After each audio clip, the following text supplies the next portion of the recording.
1932 سے 1998 تک پہلے پاکستانی پنجابی بشپ تھے اور پہلے پریسٹ بھی تھے جو فیصل آباد ڈائسس میں انہوں نے خدمت کی اور وہاں پر مختلف حوالوں سے اپنی خدمت کرتے رہے، سماجی طور پہ، سیاسی طور پہ، ادبی طور پہ، مذہبی طور پہ، اور ان کا ایک بہت بڑا نام ہے کہ انہوں نے اپنا جو سیکریفیشل ڈیتھ کے حوالے سے زیادہ لوگ اس حوالے سے جانتے ہیں۔ ان کی اپنے ڈائسس فیصل آباد کے لوگ ان کو زیادہ بہترین طریقے سے جانتے ہیں، اور میں چونکہ ان کا اسٹوڈنٹ رہا ہوں 1976 سے 80 تک، اس لیے میں ان کے بارے میں زیادہ تفصیل سے جانتا ہوں۔ ہم ان کے ساتھ کھیلا کرتے تھے، ان کے ساتھ کھاتے پیتے تھے، رہائش وہاں ایک ہی بلڈنگ میں تھی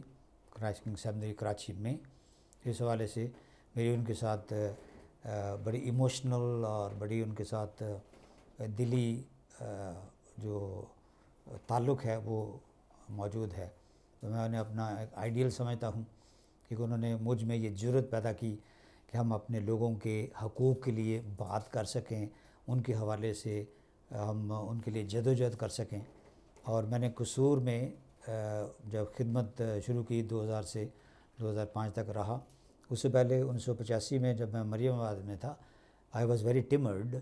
تو میں نے بشپ جان جوزف سے یہ حوصلہ پایا کہ ہم اپنے لوگوں کے لیے کام کر سکتے ہیں۔ پہلے یہ تھا کہ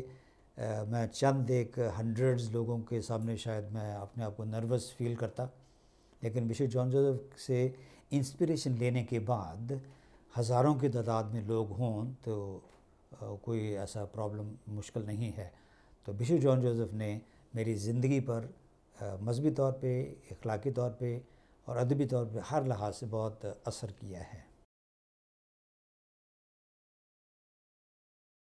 1993 میں گوجرانوالہ کے ایک نوجوان بچہ آپ کہہ سکتے ہیں 13 سال کا، اس کا ایک جھگڑا ہوا ایک نان کرسچن یا مسلم 8 سالہ بچے کے ساتھ، اور اس نے جا کے گھر بتایا کہ اس نے میرے ساتھ یہ جھگڑا ہوا، یہ بات کی، اس طرح ہوا۔ اور وہاں کے مقامی جو مولانا تھے انہوں نے یہ الزام لگا دیا کہ سلامت مسیح جو کہ ان پڑھ تھا کہ اس نے مسجد کی دیوار پر یہ حضور کے خلاف پیغمبر اسلام کے حوالے سے نازیبہ الفاظ لکھے ہیں۔ تو یہ الزام لگا کر اس پر ایف آئی آر کاٹ دی گئی۔ بعد میں پھر یہ جب بات ثابت نہ ہو سکی تو بعد میں انہیں پھر 1994 کے بعد انہیں رہا کر دیا گیا تھا، اور 1994 ہی میں جب رہائی ہوئی، اور جب رہائی ہوئی یہ اس کے ساتھ 3 لوگ اور بھی شامل تھے، جس میں منظور مسیح، سلامت مسیح اور یہ رحمت مسیح، اور ایک اور تھا جان جوزف۔ اور جس دن ان پر شوٹنگ ہوئی ہے یا ان پر گولہ باری یا ان پر جب ان کو مارا گیا، جب ان پر گولیاں برسائی گئیں، اس میں جو منظور مسیح وہ تو موقع پر ہی خدا کو پیارے ہو گئے، جبکہ 3 لوگ جو جان جوزف، رحمت مسیح اور سلامت مسیح یہ زخمی ہوئے۔ 1994 میں بشپ جان جوزف اور میں ہم ملتان کے بشپ ہاؤس میں کیتھولک بشپ کانفرنس ہو رہی تھی، اور وہاں پر میں بھی ان کے ساتھ تھا۔ میں بحیثیت کرائسٹ کنگ سیمنری کے ریکٹر کے 1994 میں، کیونکہ ہر سال rector of the Christ King Seminary نے ایک سالانہ رپورٹ دینا ہوتی تھی، میں بھی وہاں پر تھا۔ یہ بات سننے کے بعد بشپ جان اور ہم وہاں سیدھے لاہور میو ہسپتال گئے۔ وہاں پر مائیکل جانسن جو ان کے بھتیجے تھے، وہ ایم پی اے تھے اس وقت، اور ان کی رہنمائی میں ہم وہاں پر گئے، ان کی عیادت کی۔ اور اس طرح سے یہ باتیں جو ہیں، یہ بشپ جان جوزف کیونکہ بڑے متحرک تھے، یہ قانون جو پیچھے 1986 میں بن گیا تھا، اور ابھی یہ پریکٹیکلی ہمارے لوگ بڑا اس کا ظلم سہ رہے تھے، تو یہ اس حوالے سے ان کی کنوکشنز اور مضبوط ہوتی گئیں کہ انہیں اس جدوجہد کو جاری و ساری رکھنا ہے۔ یہ منظور مسیح کا جنازہ سیکرڈ ہارٹ کیتھیڈرل لاہور میں جو ریگل پر یا سیسر چودھری روڈ یا لارنس روڈ ہے وہاں پر واقع ہے۔ وہاں پر منظور مسیح کے جنازے کے وقت بشپ جان جوزف نے کہا، یہ عہد کیا چارپائی پر جب جنازہ موجود تھا، کہ منظور مسیح اگر آج کے بعد کوئی شخص بھی تکفیر کے قانون کی زد میں آیا اور جس پر یہ سزائے موت یا یہ اس قسم کا سلسلہ ہوا تو میں وہ پہلا شخص ہوں گا کہ میں اپنے آپ کو پیش کروں گا اس سیکریفائس کے لیے۔ تو یہ میں سمجھتا ہوں کہ ان کا یہ ایک ایسی انتہا تھی، اس نے اپنے لوگوں کے لیے صحیح معنوں میں پریکٹیکلی، صرف لفظی طور پہ نہیں، عملی طور پہ اپنے لوگوں کے لیے اپنی جان کا نذرانہ پیش کرنے کا یہ پیش رو تھا جو 1994 میں ہوا، اور بعد میں 98 میں بالآخر بشپ صاحب نے خود اپنے آپ کو سیکریفائس کر دیا۔ 1996 میں جب ایوب مسیح کو گرفتار کیا گیا تو بشپ جان جوزف یہ بہت کوشش کر رہے تھے مختلف تنظیموں کے ساتھ کہ کوئی نہ کوئی وکیل جو ہے اس کیس کو لے۔ کوئی وکیل بھی، وہ بڑے خوفزدہ تھے کہ ہم یہ کیس جو ہے کیوں لیں، کیونکہ 1994 میں جب عارف اقبال بھٹی نے لاہور ہائی کورٹ کے جج نے ان 3 لوگوں کو فارغ کر دیا تھا، رہا کر دیا تھا، منظور مسیح، سلامت مسیح اور رحمت مسیح کو، اس کے بعد کوئی بھی وکیل اس قسم کے 295 کے کیس کو نہیں لے رہا تھا۔ تو اس لیے بہت قسم دل برداشتہ تھے کہ یہ کیا ہو رہا ہے۔ تو جب یہ بعد میں پھر 98 میں ان پر سزائے موت سنا دی گئی، اس وقت جو وعدہ 1994 میں بشپ جان جوزف نے منظور مسیح کے جنازے پر کہا تھا، اب یہ وقت آ گیا تھا، the time had come کہ وہ اپنے آپ کو سیکریفائس کریں، اور انہوں نے جو کہا تھا he was a man of word، جو انہوں نے کہا اس کو عملی جامہ پہنایا، اور اسی کورٹ میں جہاں سیشن کورٹ، یہ جو ساہیوال کی کورٹ میں، اس احاطے کے دروازے پر بشپ جان جوزف نے، جہاں پر ایوب مسیح پر سزائے موت سنا دی گئی تھی، وہاں پر اپنے آپ کو انہوں نے سیکریفائس کیا۔ تو میں سمجھتا ہوں کہ انہوں نے وہ قول دہرایا جب پاک کلام میں لکھا ہے یونا کی انجیل کے 10ویں باب میں کہ اچھا چرواہا اپنی بھیڑوں کے لیے جان دیتا ہے، اور بشپ جان جوزف نے جو وعدہ منظور مسیح کے جنازے پر کیا تھا اس کو 6 مئی 1998 کو عملی جامہ پہنا دیا۔ 1998 کے بعد 6 مئی ان کی شہادت کے بعد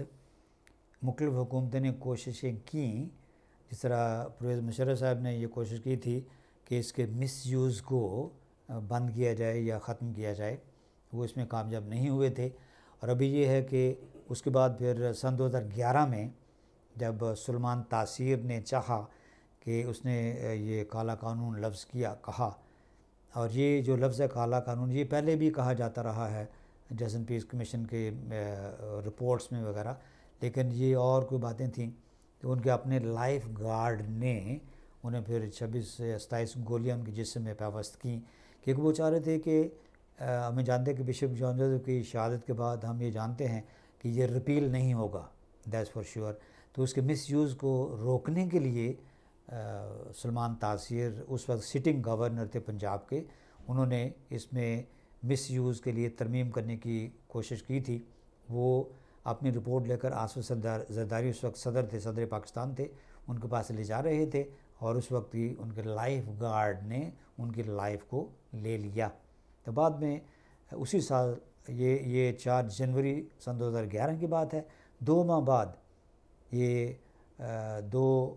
مارچ سن 2011 ہی کو شہباز بھٹی نے جو اس قانون کے حوالے سے بات چیت کر رہے تھے کہ اس کا مس یوز بند کیا جائے، ان کو بھی پھر شہید کر دیا گیا۔ تو کوششیں کی جاتی رہیں۔ اب یہ ہے کہ ہم یہ جانتے ہیں کہ ریپیل نہیں ہوگا، کیونکہ 2/3